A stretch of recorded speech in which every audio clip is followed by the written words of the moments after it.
Welcome back to Africa Speaks. The conversation is still on the Africa Anti-Corruption Day, and in studio I have Dr. Isaiah Nyaga from Kenya Revenue Authority, and I also have Dr. Nicholas Leting, who is the chairman of APSEA. Dr. Leting, let's just start with you. Earlier on today, there was, of course, an event on the Africa Anti-Corruption Day. Tell us more about that event today. What are the key highlights? Thank you. This morning I was among the delegates who attended the University of Nairobi Anti-Corruption Day, which was organized by the Ethics and Anti-Corruption Commission together with CLIF and UNODC. And I was one of the panelists, although I was not able to make it. One of the things I picked out, some of my takeaways as I can list are, for example, we were taken the memory lane by Justice Ringera, the retired Chief Justice of Kenya, of High Court and Court of Appeal. And he told us about the law that established anti-corruption dating back to around 2003. During the Kibaki period, about 3 acts or economic acts and many other things that came up in 2003. And fast forward 2010, the Constitution of Kenya came into being. There have been other acts that have been amended, established in Kenya to try to stop corruption in this country. And he shared his experience in the journey, and he said that he actually challenged the current members of parliament who have brought up proposed bills or amendments to amend the current ESCC Act as well as the other acts that are supposed to prevent corruption. And he really condemned it. I'm sure it will be you'll be able to watch it later on in the night when you hear the story. But what I picked out for myself from that convention is that fighting corruption starts with me as an individual. And if you also pick the journey we are all together in it, including the church, I think the religious people were also there. They were challenged. Professional bodies were also challenged. And so as a result of that, I'm well convinced that as chairman of the Association of Professional Societies of East Africa, and as a professional accountant and many other professional associations that I'm a member of, my members will just continue to remind them that we need to retain the aspect of ethical perspective. I think one of the things that I picked out from Justice Ringera was that he thinks that the system of education has also failed us in a way, because there are some people who are now, some of them are cheating in examinations and they are not able to, they cannot account for their marks because they cheated in the exam, and very many other things. You know, parents corrupting children by telling them, if you do this for me, I'll give you a sweet or I'll give you a gift. So some of those things are where corruption starts and needs to be fought. It's really interesting. I mean, that's a very interesting point. But now I want to bring in Dr. Isaiah, just to link in what he's talking about. Of course, there's always been a conversation about ghost workers.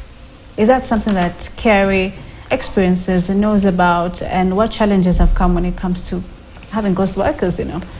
Of course, you see, when this is something which has been discussed even within the county government. We have found certain county government has got some ghost workers.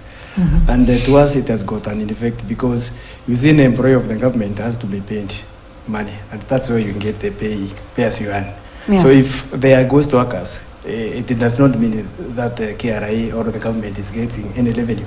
It could be somebody who is not there and the money comes and goes to a certain individual. So this is an area of interest which I think the countries will be able to look at it from institution part of it, so that we can know how big is the problem.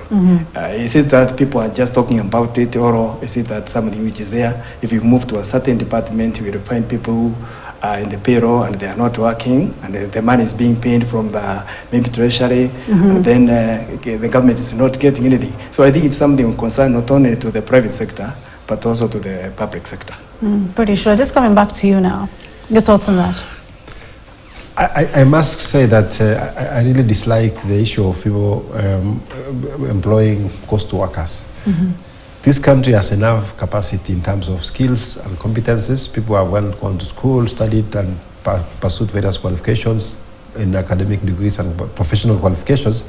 So when I hear institutions where, especially counties where they have ghost workers, it worries me, because for every ghost worker that the county government is paying, somebody is losing a source of money that would have been used to pay for I cannot name some of the counties that I've heard about ghost workers where they are not even able to provide medical treatment or medical care for the members of staff, because for the citizens of the county, because all the money has been spent on employment of ghost workers. Maybe the county could be having about 1,000, but they are on their payroll they have about 2,000, more than 2,000 people. Yeah. So it means it is paying people who are not there, and maybe the leadership involved are actually benefiting from that kind of thing. So it's a question of the values, the integrity of the person, the values ingrained in the minds and hearts of individuals who are leaders.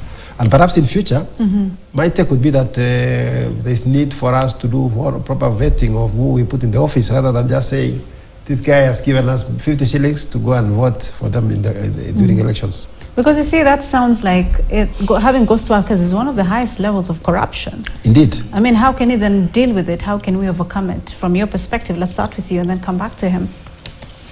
I think, as I've said, when we're talking about the ghost workers, and when you are looking at the recruitment process, when does it start? And do we have background checks being done on those people who are being employed? These people who have been employed, are they also maybe remitting other statutory deduction, like National Hospital Fund, NSSF, and so on? So I think this is criminal. Yeah. And it's something which needs to be investigated, and it cannot be taken away that we have people who are getting money and no action which is being taken. So I think this is something which needs to be considered because it affects our resources. Dr. Lating, I want us to move to something else now. Okay, I wanted to make a you want to get back to first that of all, comment? I would have said that the leadership made up of national as well as county government would have to use what is called, in my view, biometric registration of all employees. What that means is use your finger or your face characteristic to be able to register when you're being employed. Because it means that if you don't come to check in using your finger, then you cannot be paid. So automation is the way to go. I've seen I've had the government, the leadership of the government as digitalizing even payments. I think that will be able to sort out a lot of things through fighting corruption. So we will not have ghost workers, and you will not also have people who are paid without working. Right. Yeah. Let's talk about now academic forgery. You know, forgery of academic certificates. That conversation has been there, even with politicians when it comes to, vying for certain positions. I mean, how can we eradicate that and overcome that particular issue? I think one of the things that we need to do, in my view, should be able to list all members of parliament and the institution they went. Let it be put in the website of parliament or member or county assemblies, and then every university or institution that has been mentioned there to confirm that these people were actually there in the university in the period that they are mentioned. Because I think that quite a number of them, some of them were said to not to have the papers or the qualifications or the academic certificates that they purport to be having. So as long, and then the other way to manage to stop it perhaps is to penalize more individuals who are presenting forged certificates or even pretending to be having certificates and they do not have. In my view, you should make it very benefit. If you go to a place like maybe Japan, China, and other places, they are very strict. And I'm told that in some countries, I don't know whether it's Japan, where if you are found to have made a mistake, a corruption, you have been involved in a corruption, the government will shoot you. And then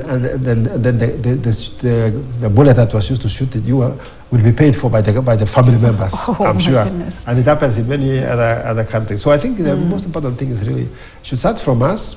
But again, we say that the leadership is a reflection of society. So it should start from the church, the family, the mosque, the temple, everywhere. You should fight corruption to avoid this kind of thing. And people should be named and shamed. Name the people who are presenting forged certificates and shame them as well, so that they do not pretend to be good people, yet they are not. Yes. Dr. Isaiah, would you like to comment on that? No, I concur with him. Yeah. Okay, I want us to now just get into other details, of course, on the corruption thing that's happening in the country. But before that, Dr. Lating, if we were to talk about Kenya Leadership and Integrity Forum that you're also a member of, what does your body represent in that particular forum? Correct. APSEA has been a member of Kenya Leadership in the Integrity Forum for quite some time. We have been able to partner with them in different ways. Indeed, about 2-3 years ago, they sponsored, we jointly sponsored an integrity conference with them. And it was very successful, where even the president came, the former president came to officiate over it. And we have worked together. I support the services of Kenyan Leadership Integrity Forum because it speaks to the earth. I believe that there should be such efforts, initiatives should be supported both by the national government, the professional bodies where I'm a member, as well as the county government and other civil society members, so that we can then be able to say, in every county, in every sub-county, in every ward, in every national office, they should also be recognized. And I'm happy that Kenya Revenue Authority is also here, and it was also represented in that session in the morning. And Kenya Revenue Authority, together with telecommunication companies, have a lot of information about individuals. Yes. I'm sure they can be able to monitor any movements of any, and of course ESCC and other bodies, if they work together through the what is called multi-agency task forces, they can be able to pick out issues and be able to flag them out and work with Cliff also to see how intervention mechanisms that can be used to fight corruption or to prevent it or even to stop it from happening. Yes. Dr. Isaiah, you know, President William Ruto had, of course, directed all heads of public institutions to take responsibility and lead, of course, in the fight against corruption in their dockets. Do you think this will help in ending the widespread corruption in the country? Yeah, I think it will help because you see, engaging in corruption is a personal responsibility. And as an individual, you are supposed to do whatever you are supposed to do as per the requirements of law. So anything which you do as an omission or a commission, and you are committing an offense, you take the full responsibility. So I think it's one of the starting piece where an individual can question himself or herself, what am I doing in terms of ethics, integrity, and in terms of fighting corruption?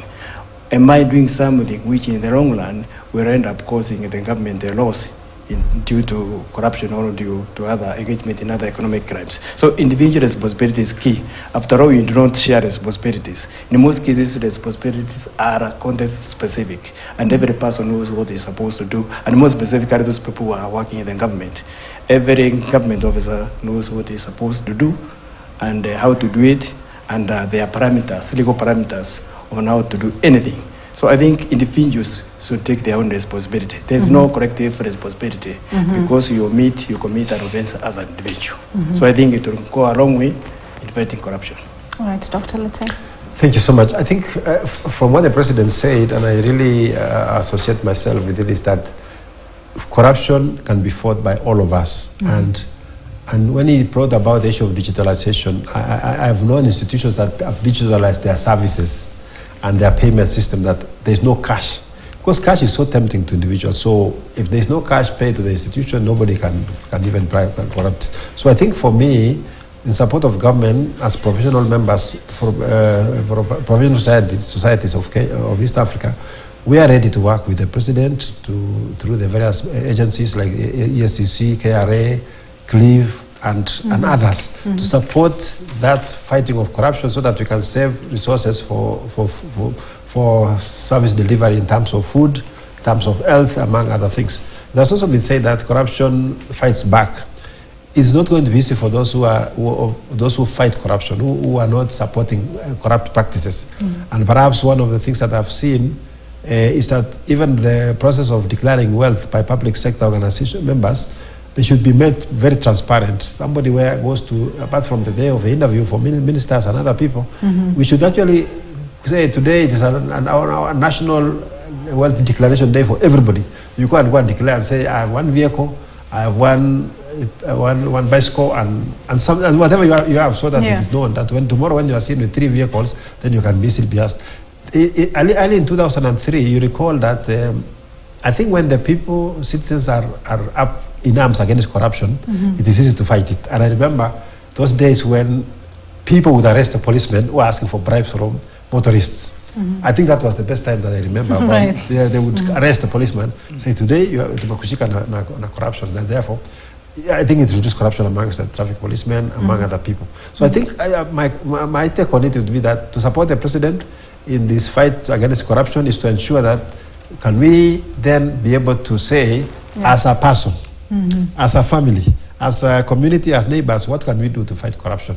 If my child brings I remember when you were young, I would take one time I took an egg from our neighbor's home, and my mother picked my hands up until I was not able to eat properly the next day because and then from there I realized that what is not mine, I should not carry it to my house. It's a form of discipline. It's a form of discipline. Right. So we should not allow such a thing to happen. Right. Yes. Thanks for that.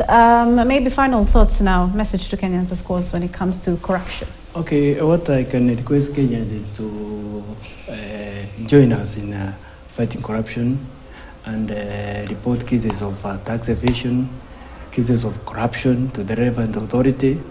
Also, I request them to use our iWisho, the web-based anonymous corruption reporting system, whereby their identity is hidden and they cannot be victimized, and will be responding to their complaint in a shorter period. The other thing also, should also thank them for filing their returns. By the end of last month or the end of the last financial year, about 6.3 million Kenyans and filed their returns. And I think that's something good in terms of supporting the government and development agenda. Thank you. Right. What about you, Dr. Letting? Anything you'd like to add? Thank you. Mine is to just thank, of course, KTN for being a champions of this process of anti-corruption and also other state actors, including state actors, that the national, the Kenya Revenue Authority, ourselves as there, and all other actors. And for me, I think it starts with me and it ends with me also, so that if I take care of my small family and each one of us takes care of that, then we are able to fight corruption. We cannot allow it to happen and reduce the available resources for supporting our infrastructure, supporting our food sector, as well as a medical sector. So for me, my word of encouragement to the people of Kenya is that let's be united against corruption. I like what Kiara is saying. The whistleblowing policy has already been in place. If somebody knows somewhere where there's a crime happening, let them report. And then the relevant multi-agency task forces within government should pick it up and take appropriate action against them. So my take on it is just encourage people to live within their means.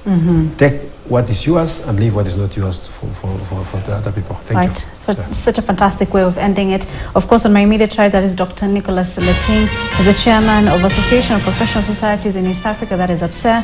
And of course, Dr. Isaiah Nyaga, he is the Chief Manager, Intelligence and Strategic Operation Investigation and Enforcement at KRA. Thank you, gentlemen, for your time. Thank you.